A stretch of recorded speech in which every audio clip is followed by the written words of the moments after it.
Саламатсыздар құрметті әріптестері. Менің бүгінгі әдісім жұмыртқа жинау әдісі бойынша балалардың ой өрісін дамытып, сөздік қорын молайту. Осы жұмыртқаларға қарап отырып, балаларды шақырып келген кезде балалар осы қалаған жұмыртқаны алатындарына кішкене алып оқиды, артындағы сөздерді оқиды. Балалардың бұл жерде әріпті тануы, барғанды танып біліп, оны білеміз, және жылдам оқытуға да болады бұл жерде. Бұл жерде тағы да алатын болсақ, қияр деген сөздерді оқытуымызға болады. Басқа да тағы барлығын алып оқытып, кітапхана деген сөзді оқытып, арқайып қанша буынға бөлінетінін балалар ерекше айтып өтуге болады.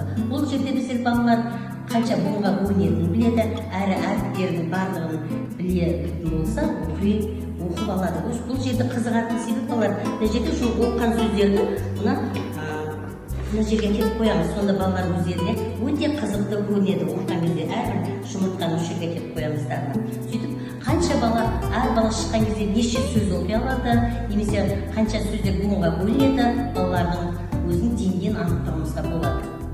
Келесі айтатынымыз, мына жерде бірінші сандар өрнектері берілген. Осы жерде балалардың математикалық әдіс бойынша жылдам есептеуге үйретуге болады. Мына жерде қаншама сандар, ол сандарды 20 қосу 10 тең 30 болатын болса, 30 қосу 10 тең 40 болатын болса, және де мына жерде қосылғыштардың